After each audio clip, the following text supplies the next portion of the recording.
In the heart of southeastern coastal regions of Nigeria, there is a village that settled among the island's rolling hills and lush forests, named Agulu Village. The villagers live a simple lifestyle, their days filled with farming, crafting, and fishing. A community steeped in tradition and rich in cultural heritage, bound by the sacred rhythms of ancestral drum. The drum was not a mere instrument, it was the heartbeat of the village. They celebrated their unity through annual festivals, by dancing and singing around a communal fire, under the watchful gaze of the moon, and rite of passage. The drum was more than a drum, it was a symbol of strength, achievement, and the spiritual essence of the village. Decades ago, the elders said the drum was used in rituals to summon rain, ward off diseases, or even protect the village from enemies. The drum was carved from sacred Iroko wood. Its surface bore intricate patterns that told stories of valor and communal harmony. The villagers believed that the drum embodied the spirit of their ancestors, guiding their hands in toil and their hearts in unity.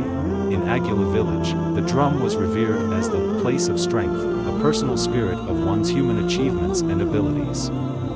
It was traditionally owned by men and occasionally by women of high reputation and integrity in the society. The drum held items that helped the owner get things done, emphasizing the power of the right hand, which was always highlighted. The right hand held a sword, symbolizing the ability to cut through obstacles to achieve one's desires in life. The left hand could hold various objects, including the tusk of an elephant in the form of a trumpet, a head, or even a staff to suggest one's rank. The drum was governed by strict taboos, which dictated its use and the conduct of those who revered it. These taboos were not mere superstitions but were deeply embedded in the spiritual and moral fabric of the Igbo society. Violating them was believed to disrupt the harmony between the physical and spiritual realms, leading to dire consequences. Among the taboos associated with the drum were, number 1. Desecration of the drum. The drum was to be treated with utmost respect. Touching it with unclean hands, placing it on the bare ground, or allowing it to be defiled in any manner was strictly forbidden. Number 2. Unauthorized rituals. Only the initiated elders and priests were permitted to perform rituals involving the drum. Any unauthorized individual attempting to conduct such rituals was believed to invite misfortune upon themselves and the community. Number 3.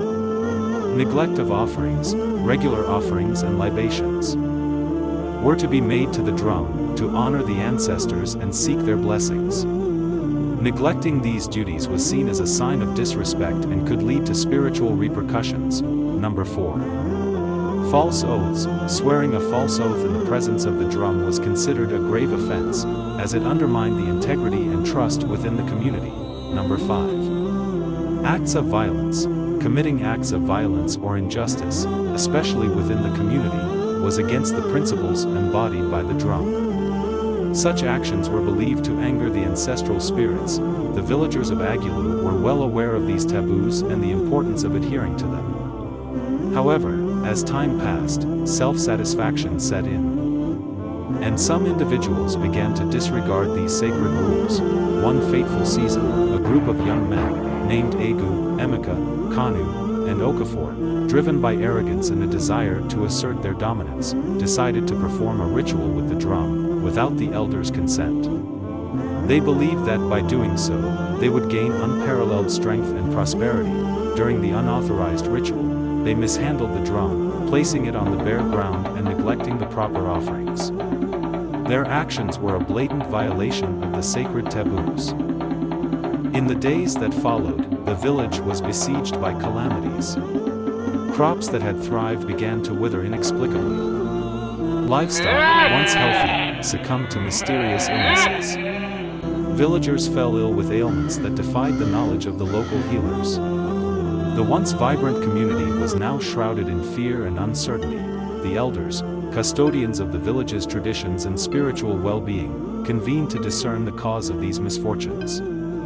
Through divination and reflection, they uncovered the transgressions committed against the drum. Realizing the gravity of the situation, the elders decided that the only way to restore harmony was to seal the drum away. They performed a solemn ceremony.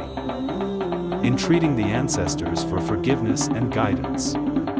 The drum was placed in a hidden chamber within the village shrine, and the entrance was sealed. The villagers were forbidden from speaking of it, and over time, the memory of the drum faded into obscurity, years turned into decades, and a new generation grew up in Agulu, unaware of the drum's existence. Among them was Obi, a curious and adventurous boy with an insatiable thirst for knowledge. Obi had heard whispers of a hidden chamber within the old shrine, tales passed down by the village's oldest inhabitants. Intrigued, he decided to explore the shrine, hoping to uncover its secrets. One afternoon, while the village was engrossed in preparations for the annual Yam festival, Obi slipped away and made his way to the shrine. The structure was ancient, its walls covered in moss, and the air inside was thick with the scent of aged wood and earth. After hours of searching, Obi discovered a concealed door, its edges barely visible beneath layers of dust and cobwebs. With a mixture of excitement and trepidation, he pushed the door open and entered the hidden chamber. There, bathed in a shaft of sunlight filtering through a crack in the ceiling, stood the drum. Its intricate carvings seemed to dance in the light, and its presence exuded an aura of ancient power. Despite the years of abandonment, the drum's leather surface seemed to glisten, as if beckoning him closer. Obi's heart raced. He knew the stories of the drum, of its sacredness and the taboos surrounding it. Yet, his curiosity overpowered his caution. He reached out and touched the drum's surface. It was cool to the touch, and for a moment, nothing happened, but as he turned to leave, a deep, resonant sound filled the chamber. The drum was beating on its own. Panic surged through Obi. He ran off the shrine, the drum's ominous rhythm echoing in his ears. That night, the village was enveloped in an eerie silence. Dogs barked endlessly, the usual sounds of nocturnal life were absent, replaced by an oppressive stillness. The following morning, the villagers awoke to find their crops withering, livestock falling ill, and a sense of dread hanging over Agulu. Obi, racked with guilt, confessed with a trembling voice, as he recounted his encounter with the drum to the elders. Their faces grew grave as they listened. "You have awakened the curse," the chief elder said solemnly. "The drum's taboos have been violated once more." The elders knew that to restore balance, a ritual of atonement was necessary. But this time, the spirits demanded a willing vessel. Obi, understanding the gravity of his actions, then volunteered himself. On the night of the new moon, the villagers gathered at the shrine. The air was thick with anticipation and fear. Obi stood before the drum, his heart pounding. The elders began their incantations, invoking the ancestors and pleading for forgiveness. As the ritual reached its climax, the drum's beats grew louder, resonating with Obi's heartbeat. Suddenly, a blinding light filled the shrine, and Obi collapsed. When he awoke, he felt different. The villagers looked at him with a mixture of wonder and fear. The curse had been lifted, but Obi had become the living embodiment of the drum spirit. From that day onward, he was both revered and shunned, a constant reminder of the consequences of violating sacred taboos.